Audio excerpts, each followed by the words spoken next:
بخاری و مسلم میں ہے، اللہ کے حبیب علیہ الصلوۃ والسلام فرماتے ہیں میں نے خواب دیکھا ایک کنویں پر ہوں، اس کنویں سے پانی نکالنے کے لیے ایک ڈول پڑا ہوا ہے، میں نے اس سے ڈول نکالے، جتنا اللہ نے چاہا میں نے پانی نکالا، پھر میرے بعد وہ ڈول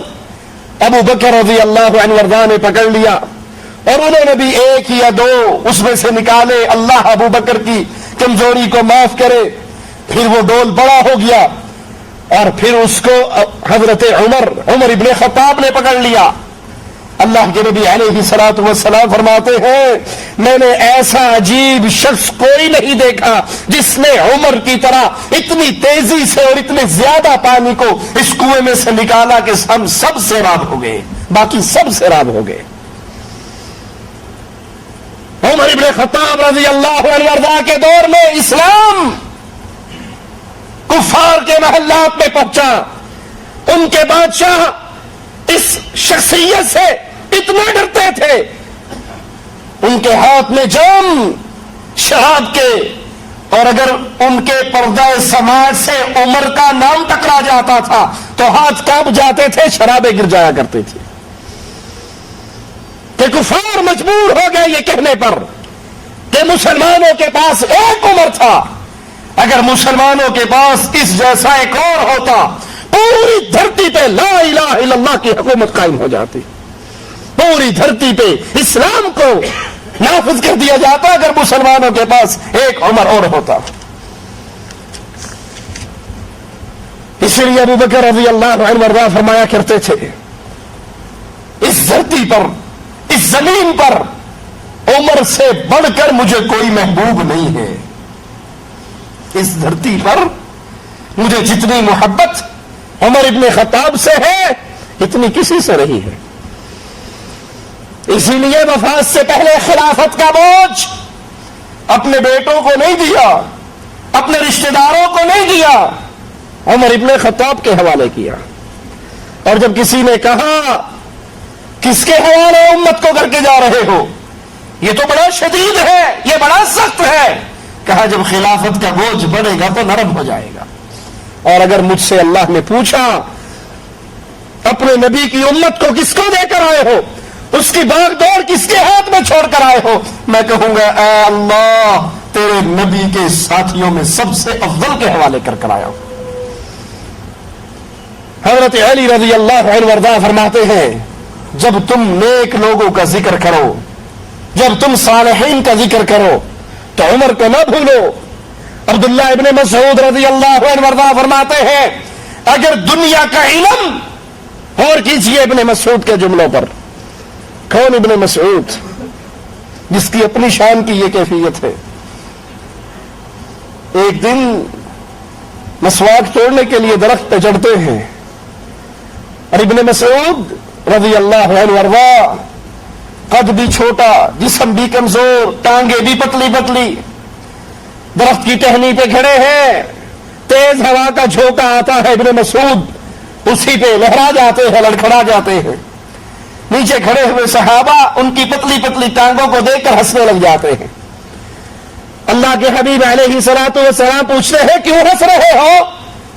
جواب میں کہتے ہیں ابن مسعود کی کمزور ٹانگوں کو دیکھ کر ہنسی آئی ہے۔ آپ نے کہا اس کی ٹانگوں کو دیکھ کر ہنسنے والوں، اس کی پنڈلیوں کو دیکھ کر ہنسنے والوں، اللہ کے دربار میں ابن مسعود کی یہ پنڈلیاں احد پہاڑ سے زیادہ بھاری ہیں۔ وہ ابن مسعود فرما رہے ہیں لوگوں اگر پوری دنیا کے علم کو تولا جائے، دنیا کا علم ترازو کے ایک پلڑے میں ہو اور اکیلے عمر کا علم ایک پلڑے میں ہو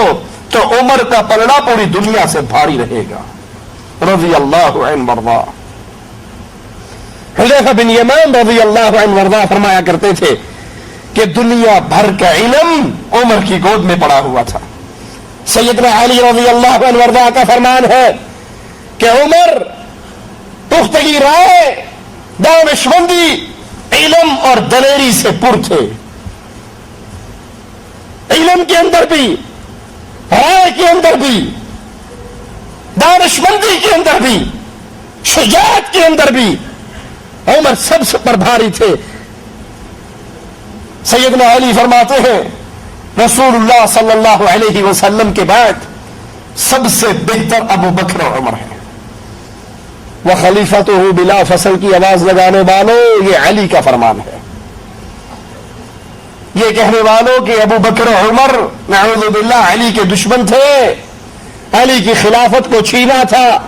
علی کے حق پہ قبضہ کیا تھا، سیدنا علی فرما رہے ہیں. اور سیدنا علی کے یہ جملے کوفہ کی جامع مسجد میں گونجا کرتے تھے. اس امت کا سب سے افضل شخص رسول اللہ کے بعد ابو بکر ہے، اس کے بعد عمر ہے رضی اللہ عنہما. پوری امت میں اللہ کے نبی کے بعد سب سے افضل ابو بکر عمر. اور کسی مومن کے دل میں، مومنین کی پہچان بھی سن لینا، علی فرماتے ہیں کسی مومن کے دل میں میری محبت، علی کی محبت اور ابو بکر و عمر کی دشمنی اکٹھی نہیں ہو سکتی. اگر کوئی علی سے محبت کا دعوے دار ہے لیکن ابو بکر و عمر سے دشمنی کرتا ہے تو وہ علی کی زبان میں مومن نہیں ہے. مومن وہ ہے جو علی سے محبت کرے، عمر سے محبت کرے، ابو بکر سے محبت کرے. اور جو علی سے محبت کا دعوے دار لیکن ابو بکر و عمر کو گالیاں دے، ان کے ایمان کا انکار کرے، ان کی توہین کرے، تو پھر یاد کر لیجئے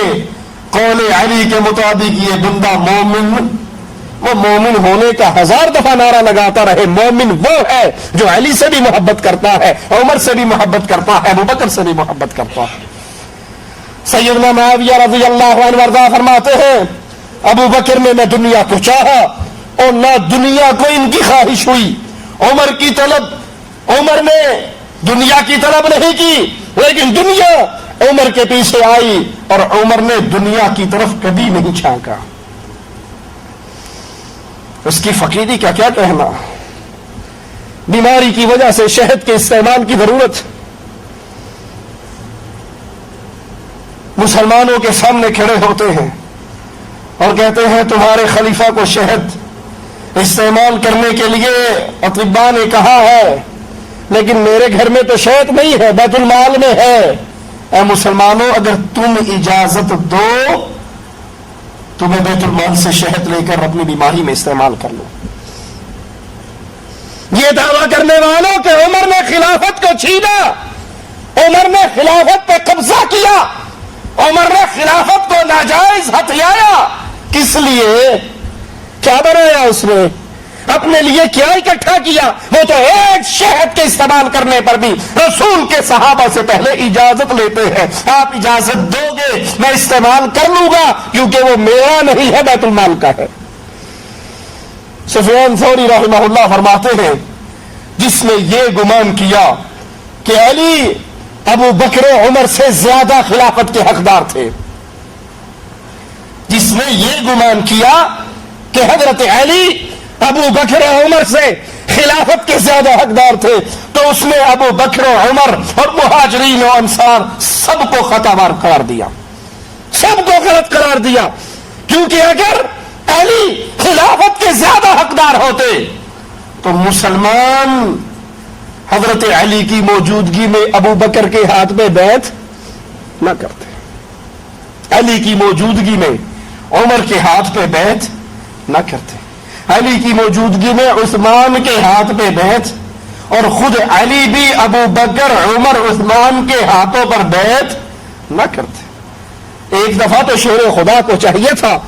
وہ منبر پہ چڑھ کر کہتے لوگوں میں خلافت کا اصل حقدار ہوں، خلافت میرا تھا، میرا حق تھا، جس کو ابو بکر نے چھینا، عمر نے چھینا، عثمان نے چھینا، اصل حقدار تو میں ہوں. لیکن علی نے زندگی بھر ایسی آواز کو بلند نہیں کیا، بلکہ جب عمر ابن خطاب رضی اللہ عنہ وارضہ حضرت علی کو خود مدینے کا والی بنا کر بیت المقدس کے لیے روانہ ہوتے ہیں، چلو وہ گئے ہوئے تھے، پیچھے ہی اعلان کر دیتے کہ پہلے میرا حق تھا نہیں دیا گیا، اب میرے پاس آ گئی ہے، میں واپس لوٹانا نہیں چاہتا. لیکن ایسا جملہ حضرت علی رضی اللہ عنہ وارضہ نے نہیں کہا. امام جعفر صادق رحمہ اللہ کا جملہ سنیے اور ان کی طرف جھوٹ کی نسبت کرنے والوں سے پھر پوچھئے جعفر صادق رحمہ اللہ فرماتے ہیں میں اس شخص سے بیزار ہوں جو ابو بکر و عمر کو نیکی کے ساتھ یاد نہیں کرتا. اس انسان کا جعفر صادق سے کوئی تعلق نہیں جو ابو بکر کو گالی دے، جو عمر کو گالی دے، جو ان کو برے القاب اور برے الفاظوں سے یاد کرے. اس بندے کا جعفر صادق سے اور حضرت علی سے کوئی رشتہ نہیں ہے. امام جعفر کہتے ہیں میں خود اس آدمی سے بیزار جو ابو بکر و عمر کو نیکی کے ساتھ یاد نہیں کرتا.